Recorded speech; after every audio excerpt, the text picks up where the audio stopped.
नमस्कार दोस्तों, स्वागत है आपका वली पीसीएस पर। आज देखिए हम लोग पेपर 6 में अगली यूनिट देखेंगे। यूनिट नंबर 9 आई है हमारी, तो इस यूनिट 9 को देखेंगे। बाकी जिसने नहीं देखे हैं वो भी देख लीजिए। और हाँ, पीसीएस प्री के लिए आपके लिए 99 रुपीज़ का एक पैक लॉन्च हो गया है।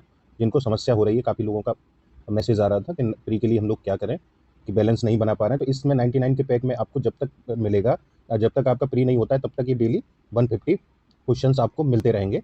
ठीक है, 3 पार्ट में मिलेंगे ये, अलग-अलग सब्जेक्ट से। पहले टॉपिक वाइज़ चलेंगे, सारे टॉपिक वाइज़ कंप्लीट होने के बाद आपके कंबाइंड होंगे। तो ठीक है, इसके लिए आप क्या कर सकते हैं, इस नंबर पे आप 8527434727 पे पेमेंट करने के बाद आप स्क्रीनशॉट भेज दीजिए, आपको ग्रुप में ऐड कर दिया जाएगा। 10 मई से ये शुरू होने हो रहा है और 10 मई तक ही ये फीस 99 है, फिर उसके बाद 149 हो जाएगी, तो आप इसमें जल्दी एडमिशन ले सकते हैं। प्री की समस्या इसके बाद नहीं रहेगी। जितने भी पीवाईक्यूज हैं आपके, इसमें पहले इसमें क्या कराया जाएगा ये भी देख लीजिए। घटना चक्र के सारे पीवाईक्यू और पीसीएस में आए हुए अलग से जो ईयर वाइज पीवाईक्यू हैं वो कराए जाएंगे, और आरओ में आए हुए पीवाईक्यू हैं, तो ये दोनों सबके लिए है। पीसीएस प्री, आरओ और अदर स्टेट की जो भी तैयारी कर रहे हैं, उन स्पेशल को छोड़ के अदर स्टेट के बाकी सारे क्वेश्चन आपके इसी से हो जाएंगे। तो ये आपके लिए बहुत अच्छा सुनहरा अवसर है कि आप डेली आप आधा एक घंटे देते रहिए इसको लगाने के लिए। कोई इसको टेलीग्राम पे क्विज होगी है, ठीक है, तो इसको आप ज्वाइन कर सकते हैं। और मेंस की आंसर राइटिंग चल रही है, इसको भी आप ज्वाइन कर लीजिए। 599 का ये मंथली चार्ज है इसका, और इसमें डेली 3 क्वेश्चन दिए जाते हैं। अभी 4th पेपर से स्टार्ट हो चुका है, तो आप इसको ज्वाइन कर सकते हैं। 1 मई से ये स्टार्ट है, तो आप इसको ले सकते हैं पैक को। और भी कोई सूचना चाहिए आपको, इस नंबर पे व्हाट्सअप करके आप ले सकते हैं। नोट्स वगैरह आपको चाहिए हो, पेपर 4th, 5 और 6, 4, 5, 6 के अवेलेबल है, और जल्दी आपको 1, 2, 3 भी मिल जाएंगे इस पे। ठीक है, तो चलिए, क्योंकि बहुत सारे लोगों की समस्या हो रही थी प्री के लिए, तो ये प्री के लिए जान लीजिए। जिनके अभी 1, 2 नंबर, 3 नंबर से रुकता है, या 5 नंबर से, तो ये सब समस्या आपकी खत्म हो जाएंगी। देखेंगे इसके बाद आप सीधा ही आप 8 से 10 नंबर की लीड लेंगे इसमें, अगर ये चीज़ें आपने पीटी तक कर ली तो। चलिए शुरू करते हैं इसमें। यूनिट नंबर 9 आई हमारी, यूपी की नवीन वानिकी नीति। ये आपका सिलेबस है, यूपी की नवीन वानिकी नीति है। तो इसमें देखिए, यूपी की नवीन वानिकी नीति पहली कब आई थी? 1998 में, और नई जो आई है 2017 में आई है, तो ये याद रखिएगा। कुछ फैक्ट हैं वन से संबंधित, ये आपको पता होनी चाहिए इसमें डालने के लिए। जैसे राष्ट्रीय वन नीति थी 1988 की थी, इसमें बोला गया था कि 33% वन कितनी भूमि पे कितना होना चाहिए, 1/3 आपके वन और वृक्षावरण होना चाहिए, इस नीति में बोला गया था। और जिसमें ये भी सेक्शन वाइज भी बांटा गया था कि 60% आपका पर्वतीय हो, 25% मैदानी भाग में हो। तो ये आपके काम आएंगे। वैसे आप पीटी में ये सब पढ़ते होंगे। यूपी में वर्तमान में कितना है बनावरण? तो 6.15% है। सामान्य रूप से यूपी में उष्ण कटिबंधीय वन पाए जाते हैं। कौन से उष्ण कटिबंधीय वन है? आईएसएफआर रिपोर्ट 2021 में सर्वाधिक वृद्धि जो हुई है, सहारनपुर हुई है, जो बनावरण वृक्षावरण में कितनी है? 49.52 वर्ग किलोमीटर। तो ये थोड़े से फैक्ट हैं। और सर्वाधिक कमी हुई है सोनभद्र में। ज़्यादातर ये पीटी में पूछे जाते हैं, लेकिन आप इन्हें यूज़ कर सकते हैं। ये है क्लीन यूपी ग्रीन यूपी योजना के तहत 2022 में 3535 करोड़ पौधे लगाए गए थे। 2030 तक 15% का लक्ष्य रखा गया है। इसको बढ़ा के यूपी में कितना करना है? वृक्षावरण और बनावरण को कितना? 15% करना है। वर्तमान में दोनों कितने? 9.15% के लगभग है। इसको बढ़ा के कितना? 15% करना है, यानी इसका लगभग 1.5 गुना। राज्य वन नीति कब आई है? 1998 में। और नई वन नीति कब आई? 2017 में। ये हम ऊपर देख ही चुके हैं। ये थे फैक्ट कुछ। आगे देखते हैं इसमें। आगे है क्षेत्रीय विविधता के आधार पर 3 प्रकार होते हैं वनों के। कितने? 3 प्रकार हैं। उष्णकटिबंधीय वन, उष्णकटिबंधीय आर्द्र पर्णपाती वन। या इसमें क्या विशेषता है इसकी? तो इसमें देखिए वर्षा कितनी होती है? 100 से 150 सेंटीमीटर। भावर और तराई का क्षेत्र आता है। वृक्षों में साल, महुआ, आंवला, जामुन और गूलर, सेमल आदि ये आते हैं। अगला है उष्णकटिबंधीय शुष्क पर्णपाती वन। वर्षा 70 से 100 सेंटीमीटर। मध्य भाग में विस्तार कितना है इसका? 32% पर। वृक्ष कौन कौन से? नीम, पीपल, शीशम, खैर, बबूल आदि इसमें है। उष्णकटिबंधीय कटीले वन, इसमें कौन वर्षा कितनी है? तो 50 सेंटीमीटर से कम होती है। मथुरा, इटावा एरिया इसका ये है। मथुरा, इटावा, झांसी, ललितपुर, मिर्जापुर। कौन कौन से वृक्ष हैं? कत्था है, फुलाई है, धामन, बबूल, चिरौंजी आदि इसमें आते हैं। वन क्षेत्र कम होने के कारण पशुओं की क्या कारण है? वन क्षेत्र कम हो रहे हैं कि पशुओं की चराई का कारण है एक तो। जनसंख्या में वृद्धि, शहरीकरण में वृद्धि हो रही है, अव्यवस्थित वन प्रबंधन है, जलवायु परिवर्तन है। तो ये कुछ कारण हैं, और अन्य भी हैं, जैसे प्राकृतिक आपदाएं, जंगल की आग, और आपका खनन है, वाणिज्यिक या औद्योगिक कृषि है, वैज्ञानिक तकनीकी का अभाव है, जैसे वन उगाने की जो वैज्ञानिक तकनीकी है उसका अभाव मिलता है। वनों की कटाई है, जैसे देखिए सोनभद्र में कमी आई है। कितना ह्रास हुआ है इसमें? 103 वर्ग किलोमीटर के लगभग है वनों का ह्रास हुआ है यहाँ पे। कुछ सरकारी प्रयास हैं। देखिए पहली तो नई राज्य वन नीति है 2017। वृक्ष बंधु, अभी डिटेल में देखेंगे इनको आगे, तो इनको अभी इस तरीके से देख लीजिए। वृक्ष बंधु पुरस्कार योजना, सामाजिक वानिकी योजना, नर्सरी प्रबंधन योजना है पौधारोपण के लिए। वन महोत्सव मनाया जाता है 1 से 7 जुलाई को। वीर अब्दुल हमीद वन्य जीव एवं वन पर्यावरण संरक्षण योजना है। कुछ अन्य जैसे वन या नई वानिकी नीति 2017 के मुख्य बिंदु देख लीजिए।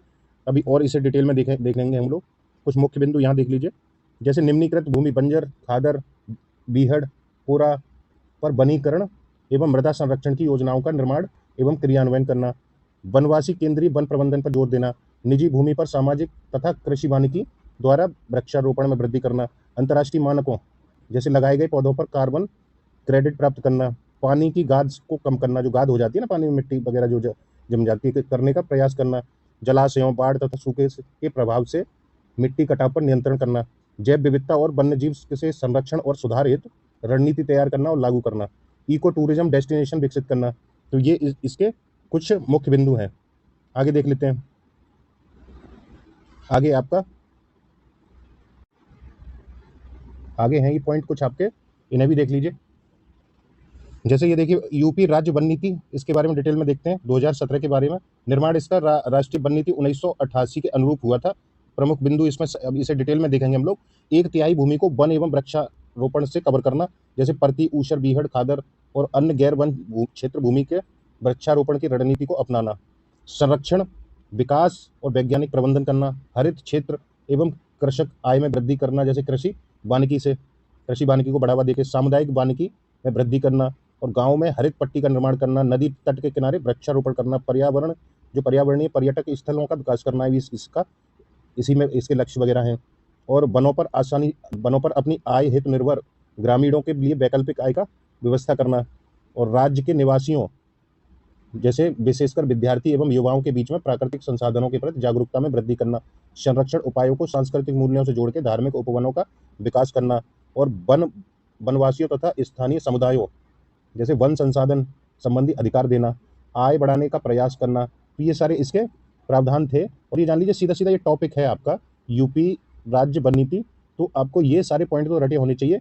हालांकि ये पिछली बार नहीं सीधा सीधा पूछी गई है नीति, लेकिन इस बार आपके चांस ज़्यादा हैं, क्योंकि देखेंगे नीतियों पे ज़्यादा फोकस किया है पिछली बार आयोग ने। तो इस नीति को सीधा सीधा याद कर लीजिए, हो सकता है कि सीधा आपको देखने को मिल जाए। प्रारंभिक उद्देश्य क्या है इसका? पर्यावरणीय और पारिस्थितिकी संतुलन स्थापित करना। वनों से आर्थिक लाभ प्राप्त करना, जैसे ये आपका गौण उद्देश्य है। प्राथमिक उद्देश्य आपका ये वाला है, संतुलन स्थापित करना और आर्थिक लाभ लेना, ये गौण उद्देश्य है। 1998 की नीति से क्या अंतर है इसमें 2017 की नीति में, वो देख लेते हैं। जैसे वन प्रबंधन जो रणनीति थी पहले वाली में, 1998 वाली में, वो पुलिस पर निर्भरता थी इसकी, है ना, पुलिस देखती थी इसके कार्यों को। 2017 में निवासित समुदायों की निर्भरता पर बल दिया गया। जो वहाँ निवास करते हैं समुदाय, स्थानीय समुदाय हैं, जनजातियां हैं, उनके ऊपर उन समुदायों की निर्भरता पे बल दिया गया कि वो देखरेख प्रबंधन में भूमिका निभाएं। 2017 में वन से होने वाली आय में वनवासियों को हिस्सा देना, ये भी तय किया गया, पहले नहीं था ये। वनवासियों को जंगल सुरक्षित रखने एवं वन प्रबंधन में संलग्न करना, ये अंतर है इसमें 1998 में और इसमें। नोट देख लीजिए, ये वनावरण क्या होता है। तो वनावरण की डेफिनेशन है, स्टैंडर्ड है, आप इसको देख सकते हैं। उपग्रहों द्वारा चित्रित वह भूभाग जो वास्तविक रूप से वन आच्छादित होता है, वो क्या कहलाता है? वनावरण।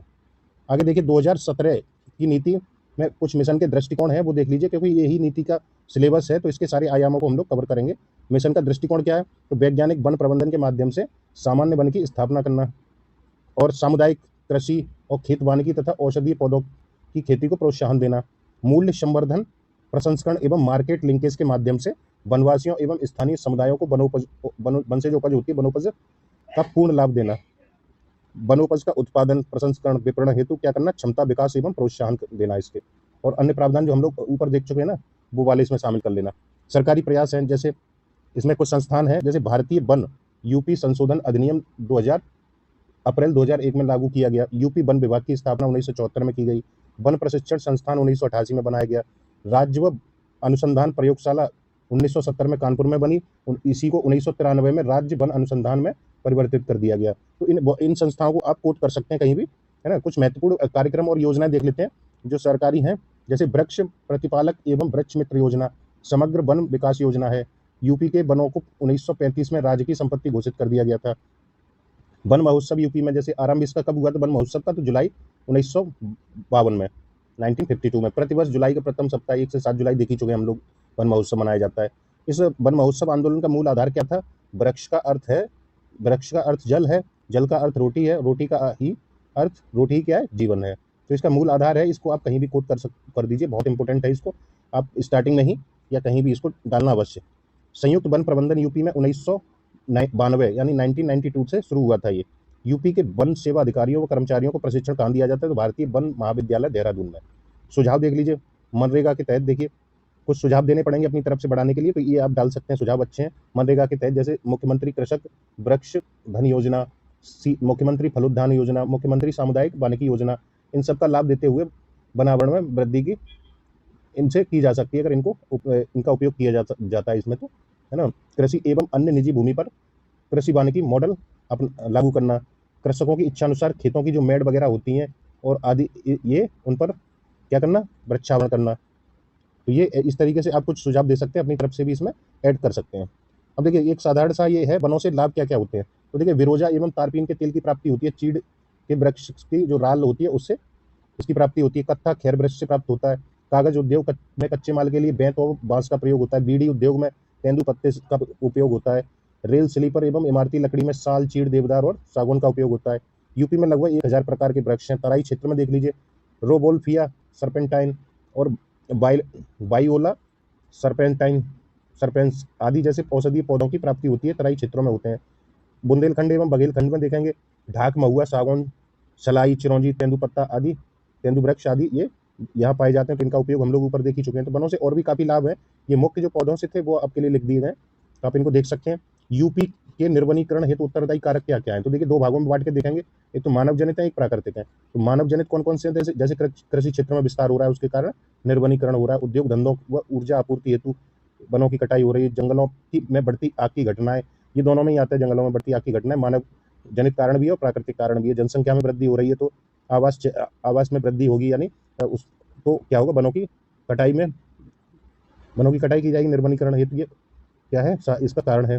गरीबों की ईंधन आदि आवश्यकताओं के लिए वनों पर निर्भरता, मृदा प्रदूषण, बहुमूल्य वृक्षों की तस्करी होती है, तो ये सब मानव जनित कारण थे। अब देखिए प्राकृतिक कारण में जैसे सूखा एवं बाढ़ की प्रवृत्ति में लगातार वृद्धि हो रही है, जलवायु परिवर्तन हो रहा है, जंगल की आग है और वृक्षों में रोगों की बढ़ती प्रवृत्ति, विदेशज आक्रामक प्रजातियों का प्रवेश जैसे यूकेलिप्टस आदि, ये सब प्राकृतिक कारक हो गए।